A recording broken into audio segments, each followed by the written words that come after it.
Hey, what's up, guys? Tuki here, back again with another episode of my Hartford Whalers franchise mode series right here on NHL 18. And today we finished up the regular season and we venture into the playoffs. We will complete our first round matchup. As you can see, it's going to change over in a second, but in the Central Division, we are currently in first place by 10 points over the Nashville Predators. Surprisingly, it's not doing the whole auto scroll through thing.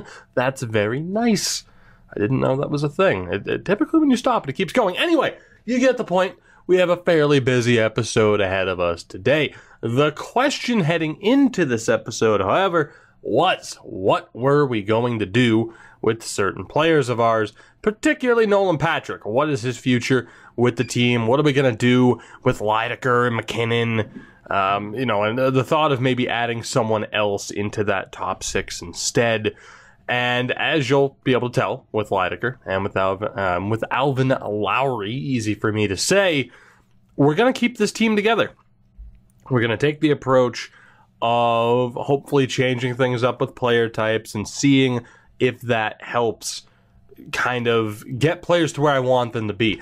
The issue with Lydecker is simply, like I said, from a 91 overall guy, a 50-point season so far isn't terrible, but he's not going to be up there competing top 10, even top 15 in scoring like we would want him to be, which is very disappointing considering he's working alongside someone like Nathan MacKinnon. You would think that 1-2 punch on the first line would be able to deliver, much like you see Vladimir Tarasenko do with Jaden Schwartz in nearly every regular sim whenever you start it.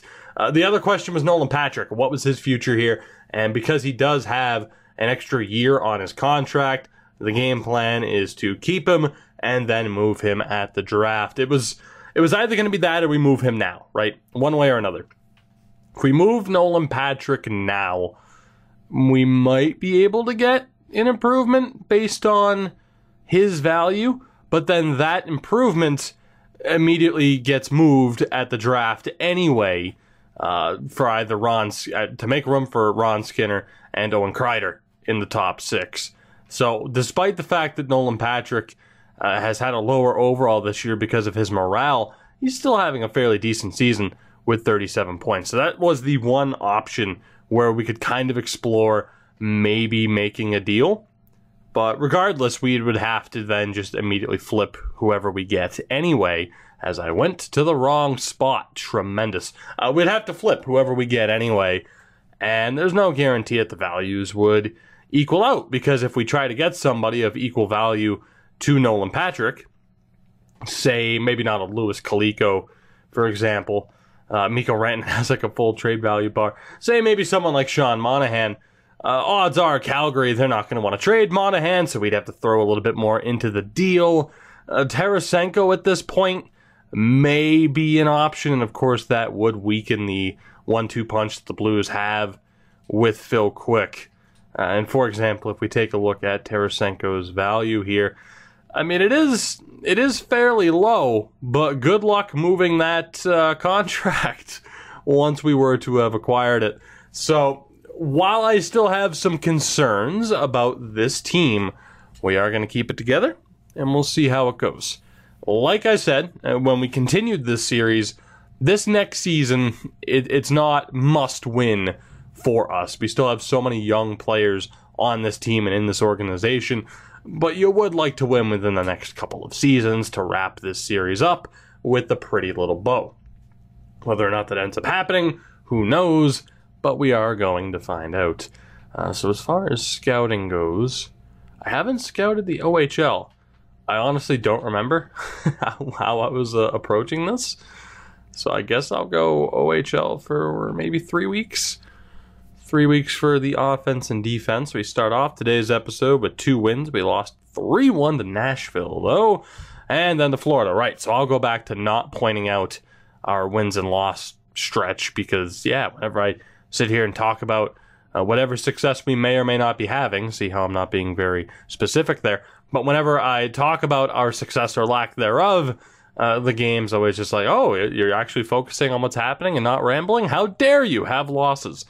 So we'll just focus on the task at hand here of simming through these games, accepting the result no matter what happens, and then we'll get to the playoffs. We know we are in the playoffs, which of course is a tremendous thing. 53, 19, and 4 on April 1st. The Connecticut Whale with 34 wins this season. I doubt they'll make the playoffs. We'll actually double check that. We are 1 win, maybe 2 wins at most away from clinching the division title. Nathan MacKinnon, 69 points in 76 games. Nice. And in the AHL, the Connecticut Whale are going to miss. Damn, they are in a very tough division. They're in 6th place. My God. See, now you see how it's scrolling. It wasn't doing that before, though. You get the point. Phil Crosby is their leading scorer. We'll take a look at the stats at both the NHL and AHL level before we begin this postseason effort with the Whalers. For now, we still have something to play for in the regular season, and we'll see if we can get to that glorious end result of a President's Trophy. We may still have a chance here, as have we won out? We have this last game against Montreal, 57 wins, which is incredible, and that's where it will stay. 57, 21, and 4 to end the regular season. And there you have it, confirmation that we have indeed won the President's Trophy this season. Not too bad, 108 points, a 57-win season, as I mentioned. I say not too bad. That's a tremendous season. There's no doubt. And we know it was anchored by our goaltending and our defense in particular. But Nashville ended up finishing in a 3-way tie for second with Detroit and Toronto, at least in terms of point total. So again, 57 wins, goals for per game was at a 2.91, which is just outside of the top 10 in the league, if I am not mistaken. So it's not terrible. But with our offense, you would have thought we might be over 3 goals for per game. That was not the case. However, the main number here, and you already know, yeah, we are. I was going to say, like, you already know we're the lowest number. Maybe we're not. We were. Only allowed 164 goals this year. A 2.0 goals against per average on the dot. So our defense and goaltending was spectacular all year. Our power play at 22.6% was just outside of the top 5. And our PK at 82.9%, again, was top 10. So the lack of goal scoring, well, we can't even say the lack of goal scoring. Our goal scoring maybe didn't quite maybe it wasn't quite at the marker that we wanted it to be at, but it was still very good. Obviously good enough for us to win the President's Trophy. Not to mention 29, 8, and 4 on home ice. It'll be nice to hopefully take advantage of that throughout the postseason. And then, of course, we know the Connecticut Whale, unfortunately, missed out on the postseason this time out. But that younger lineup, I would assume, did fairly well. We'll take a look at the stats here for the hell of it. Just because it's already here, Phil Crosby, of course, returned to the team this season, 66 points in 82 games. Sergei Alexiev had a good year. Sutter, Bradford, Versteeg, who's kind of the main prospect down there right now. A little bit concerned about his development, but he had a half-decent season. Essa Hall with 32 points as well. I guess the big question is, how did Toby Shea do? And for someone who might be our backup next year, he had a pretty strong season with a 921 save percentage. We'll look at the progress reports once we take a look at all this. Tony Worrell, former Whaler, if I'm not mistaken. Didn't we? Yeah, we had this guy at one point. We absolutely did. He finished with the most wins in the AHL. The point leader was Leonard Ho. Tremendous name. Is that Pierre-Luc Dubois? Wow, 29 years old, and Pierre-Luc Dubois is stuck in the AHL. Yikes. At the NHL level, Kaliko with 103 points, the only player to break the 100-point mark, led the league. Tyson Jost may have won the scoring title. He did with 44 goals. Kaliko at 42 was up there. Hopefully, of course, remember, we're in the Western Conference because we started this before division realignment was added to the game, which shows how long the series has been going at this point. But hopefully we can avoid Colorado in the postseason. 72 points for both McKinnon and Lydecker, 29 goals for McKinnon. Again, when Kaliko has 103 points and our two top scorers only had 72, that's a bit disappointing. If it wasn't for our defense, and especially the goaltending being as strong as it is, we could have had a little bit of trouble. That's all I'm saying. Kelly Appleby, though, what a season for a defenseman. 71 points, 21 goals, 50 assists, a plus 26. I should point out as well, Lydecker and McKinnon, plus 31 and plus 38, respectively. Alvin Lowry finished with 61 points, only a plus 7, though. Owen Kreider with 59 points, Nolan Patrick with 45, Sizek with 42, 19 years old. He's an 88 overall. That is absolutely ridiculous. Tuzolino had another decent season. Spike Rowe was pretty disappointing. And when you talk about needing to make space for both Altshuler and Skinner in the top 6, Nolan Patrick's going, but that means someone else has to go as well. It could be Spike Rowe, unfortunately, unless we wanted to play him on the third line, which could work. But if you look at his attributes, you'd think that maybe he could deliver more than a 32-point season. It has to be the 83 offensive awareness that's killing him. Very similar to Phil Quick in the low offensive awareness. No, not Phil Quick. Oh, who's the guy that we traded? It was Sizek. The other Sizek, Edward Sizek. I think we traded him to Anaheim. Great stats, just couldn't put up points because of low offensive awareness. Same thing might be happening to Spike Rowe, considering his line mate had nearly double the points. Altshuler with 30 points, 17 goals. Pressburg and McAllister were pretty much mirror images of one another. Skinner with 27 points.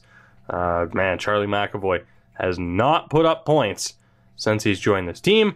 And then we had our third pairing on defense, Chris Steck and Saugus. Both finished as plus players, which is pretty much all I was asking for. Goaltending-wise, Jyrki Petrolainen had a Vezina-caliber season. My God, 42, 13, and 2 in 59 appearances, 6 shutouts, a 9.33 save percentage, and a 1.85 goals against average. No way he's not winning the Vezina. I can't imagine that he won't. And Dustin Bartley, we had that decision at the beginning of the year. Who do we go with as the backup? I made the right choice. A 9.24 save percentage with 2 shutouts in 26 appearances. The last thing we have to do is take a look at the progress reports. We'll find out who we're playing in the first round. We'll take a look at their lineup, and then we will get this show on the road. Our next playoff journey begins. So Lydecker still improved. McKinnon actually still improved, apparently. He regressed. Never mind. Dropped a point in stick checking. His skating declined a little bit. Body checking and strength declined. So Nathan McKinnon might be gone after this year. There was discussion on whether or not we should trade him this year. This might be his last season here, which means Lydecker declined too then, didn't he? That's weird. You would think it wouldn't be in yellow for both of them. So Lydecker progressed, it shows up as yellow. McKinnon declined, and it shows up as yellow, yet you have Sizek in green. What's up with that, EA? Like, should it not be red or just green for Lydecker since he improved? Petrolainen is actually an 87, but currently on form, he's at a 90 overall, which is absolutely insane as he continues to get better. Appleby, no changes. Sizek, of course, improved tremendously this year, up 3 overall points. Tuzolino had some minor improvement. We're not going to focus on that anymore, though. Skinner from a 79 to an 82. Altshuler went up the 1 overall point. Saugus went up an overall point as well. That third pairing on defense, it's a little bit weak, but you know Saugus is going to improve, more than likely at least, and we'll have to make that decision as far as who do we get rid of. There's going to be a lot of turnover heading into next season. In the AHL, Telkvist up 2 points to a 77. He's someone that could press Saugus for that third pairing spot. Toby Shea up to a 77, currently showing as a 78, of course.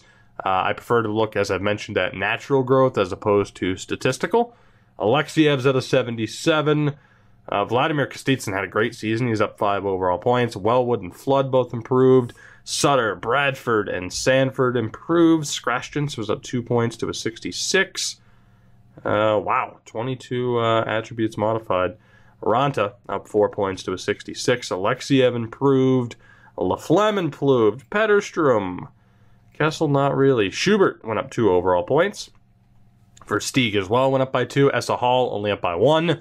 Not looking like we're getting a repeat performance out of an Essa Hall this year. Perron, Kostitsyn improved.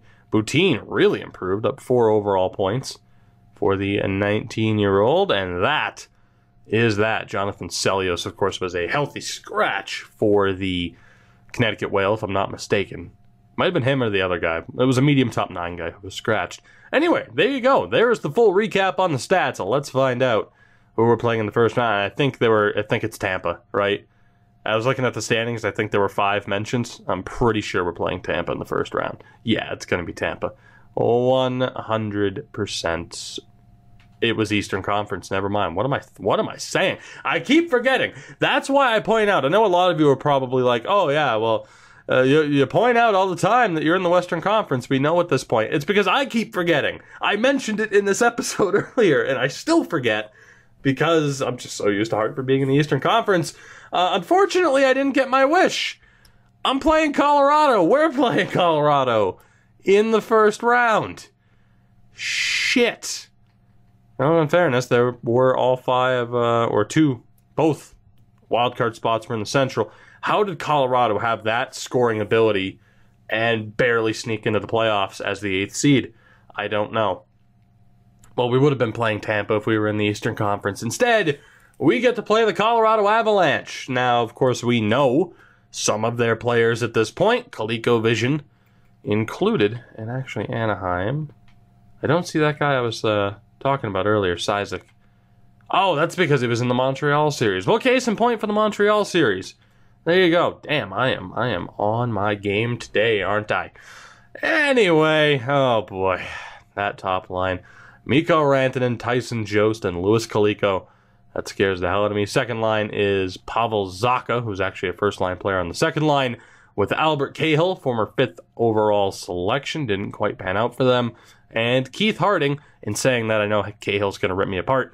And Keith Harding, a former 3rd overall pick, also a first-line forward, at only an 83 overall. Interesting. But they're in a similar situation where they have a couple of first-line players not on the first line.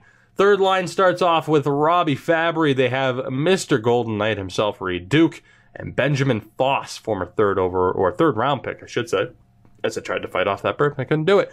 Trent Franzen on the 4th line with George Burns, another former 3rd overall pick, and Colin Goodbranson. It's amazing to me that they continued to be bad for as long as they were to keep ending up with these picks. Maybe it's the defense and the goaltending, and it could be. Now, of course, you have the other Colicco there, Willie, and we've pointed out, the last time we played Colorado in the playoffs, we pointed out how their defense was a little bit subpar, and then we lost. Willie Colicco is on the top pairing with 34-year-old Colton Parayko at this point. Chris Begras is with Alexander Saprikin, former 8th overall selection. My God, Colorado, how bad were you, and for how long? Jonas Brodin is on the 3rd pairing with Mr. Bruin himself, Urho Vakanainen, who was drafted by the Rangers in the series. The goaltender, Stan Stillman. I need to know what his save percentage was. A 909, right. Yeah, the last time he made the playoffs, it was a 912, right. That's right, he didn't do that great, did he? Samuel Montembeault is the backup. No injuries, 3 healthy scratches. Nino Niederreiter, Jose Lundmark, and Ville Saariarvi. Am I feeling confident after looking at their lineup? I should, but I don't. Because we have seen what this game loves to do whenever your team should be an overwhelming favorite. It's been the dominant defense and goaltending of Hartford, and it's going up against the dominant top line for the Colorado Avalanche. Although, if I'm not mistaken, it wasn't exactly the top line that buried us the last time we played the Avs in the postseason. Either way, let's get this show on the road. The Whalers are back in the playoffs. Let's see what we can do. First period of Game 1 on home ice, and that is not the start we wanted. Tyson Jost gets the opening goal of this series. By the way, of course, we kept the lineup the same. Didn't feel the need to really change anything around, at least not yet. Second period of this first game, and it's scoreless, 24 shots to 16 in their favor. Talked about our tremendous defense and goaltending. Well, so far, their tremendous defense and goaltending has been the difference, as Cahill, what did I tell you? Cahill gets the goal. We are down 2-0 halfway through the third period. Here we go again, right? Here we go again. Oh my God, really? Really? I mean, I know I'm a bit pessimistic at times, guys, but I mean, how could I not be? I mean, that squeaky chair, by the way, is on fire right now, much like the Colorado Avalanche.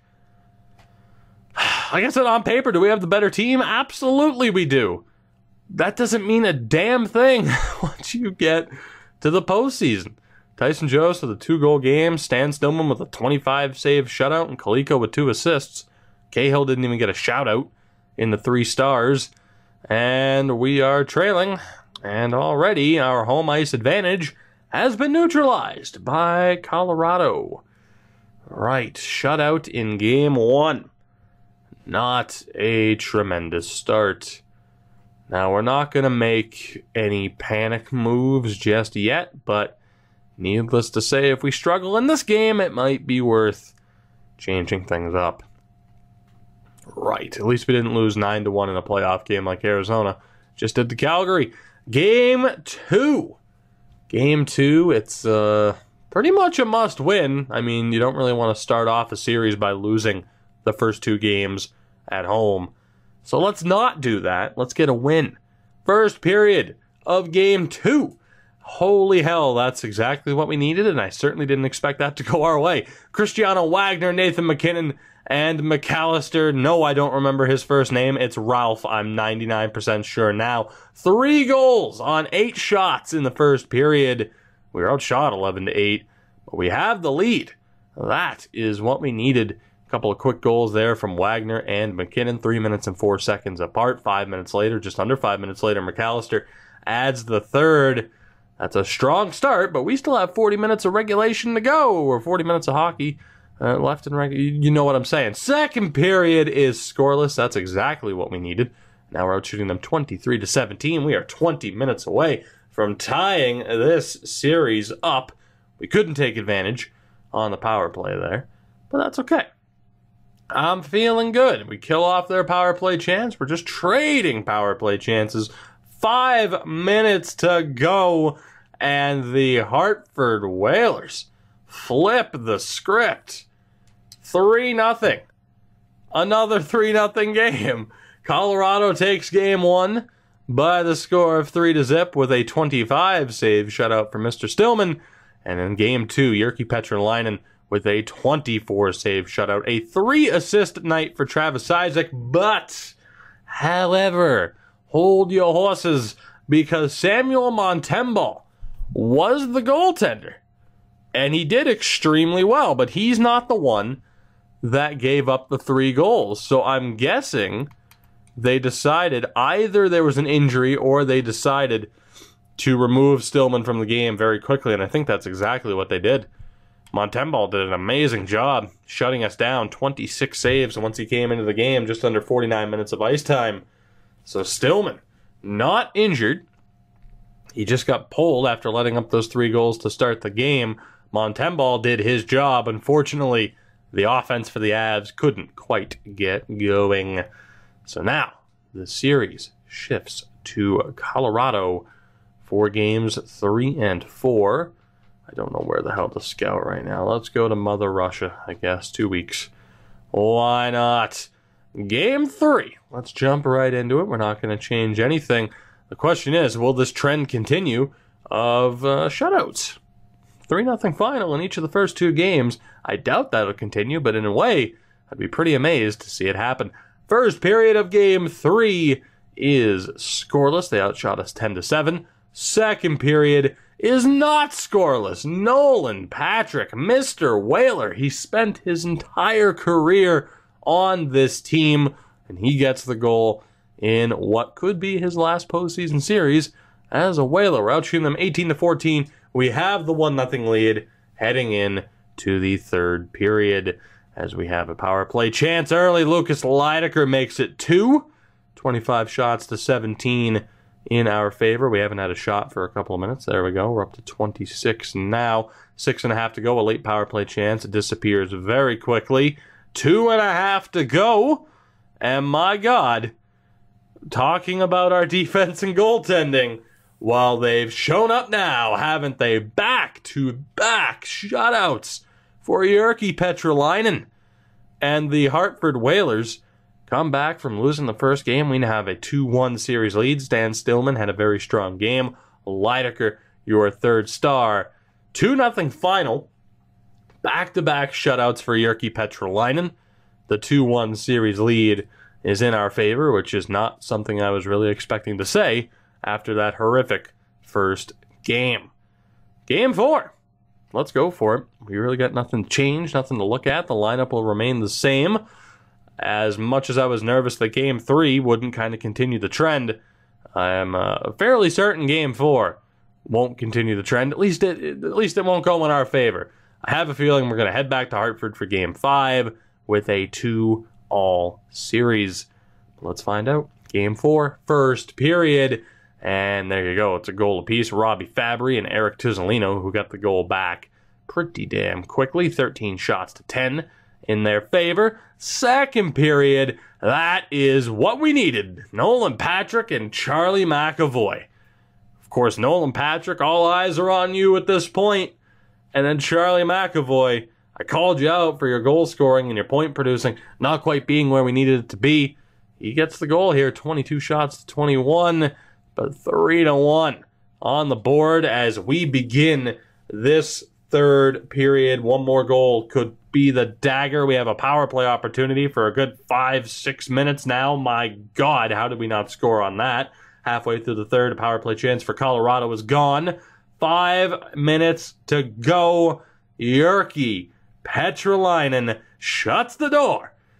Oh my God, I can't believe I'm saying this. The Whalers have won 3 straight games after dropping Game 1 3-0 on home ice. We won Game 2. We take both games on the road in Colorado, and now we're just 1 win away from moving on and getting a little bit of revenge against the Avs. Petrolainen with a 29-save performance. Nolan Patrick, your second star with the lone goal, and then Robbie Fabry was also up there for the Avalanche. McAvoy is hurt.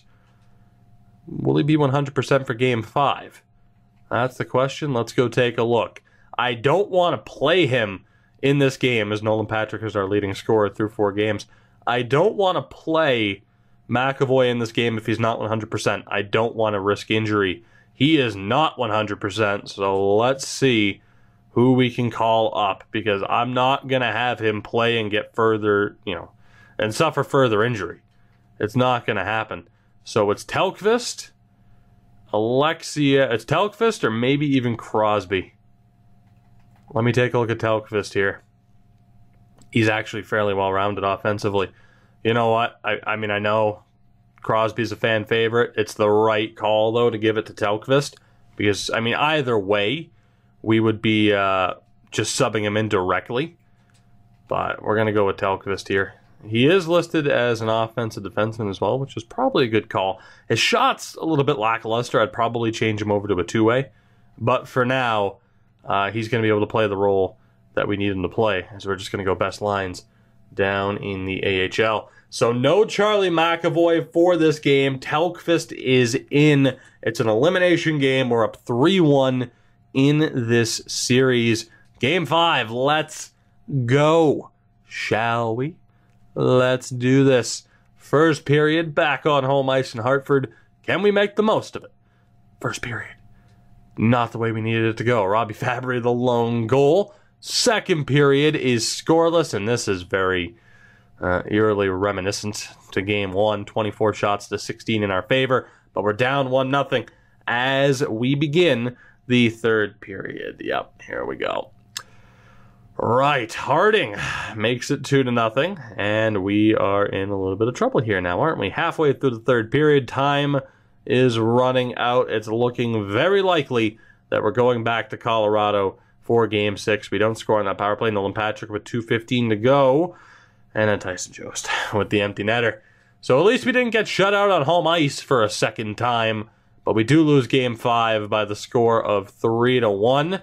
The Avalanche live to see another day. 31 saves for Stillman, Parayko, and Harding up there in the 3 stars as well. And it indeed will be Game 6 on Sunday, April 23rd, 2028. McAvoy is back to 100%. So let's get him in the lineup. Only one series in the West has ended so far, that being Dallas over Anaheim in 5 games.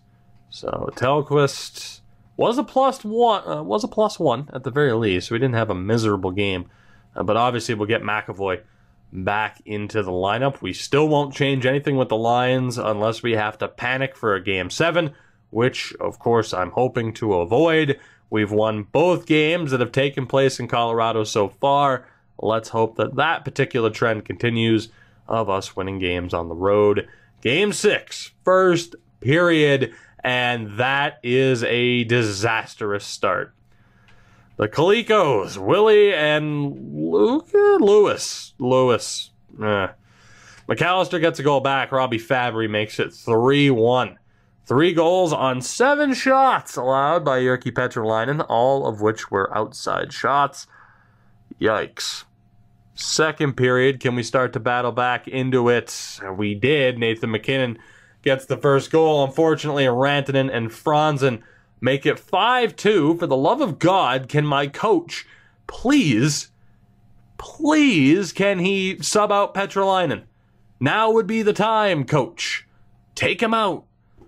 Give the other goalie a chance. Bartley's been fine for us. Now, here's the thing. I've mentioned this on Twitter.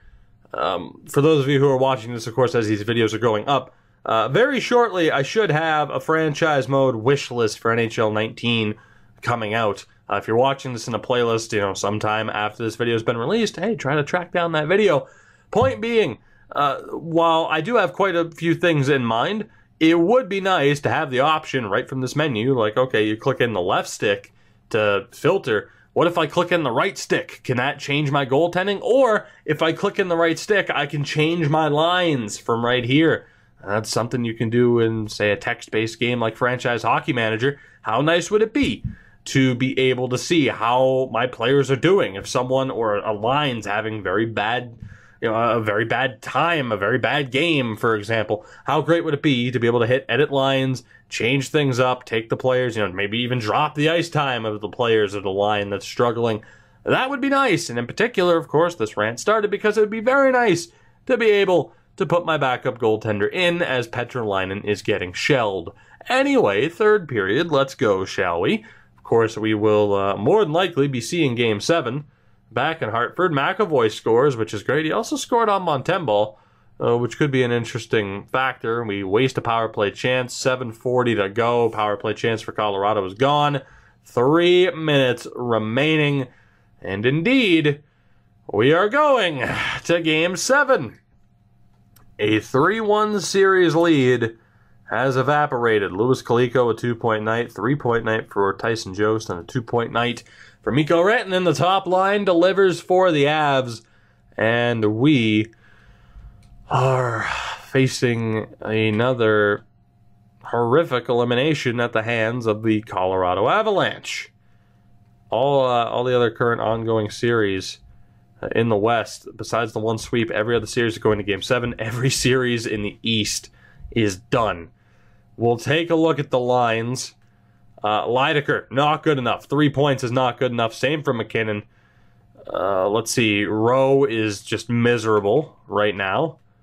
Altshuler hasn't done much. Neither has McAllister or Skinner. And that fourth line has been abysmal. So, how do we want to fix this? How do we want to fix this? I'd say McAllister deserves a little bit more time. So I'm going to go with... I'm thinking that maybe... I'm just thinking what I want to change with the fourth line. You know what? Let's just... Desperate times call for desperate measures. I got to put forward the line that I feel like gives us somewhat of a chance to win. Skinner hasn't done a damn thing in this postseason so far. So we're going to roll with...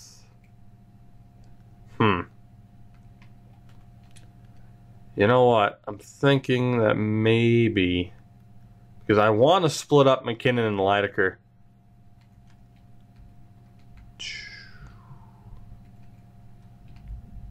Maybe go with something like that. Lydecker, Kreider, Patrick, Lowry, McAllister, McKinnon on the right wing. Altshuler, Pressburg, Rowe. You know what? I'm going for it.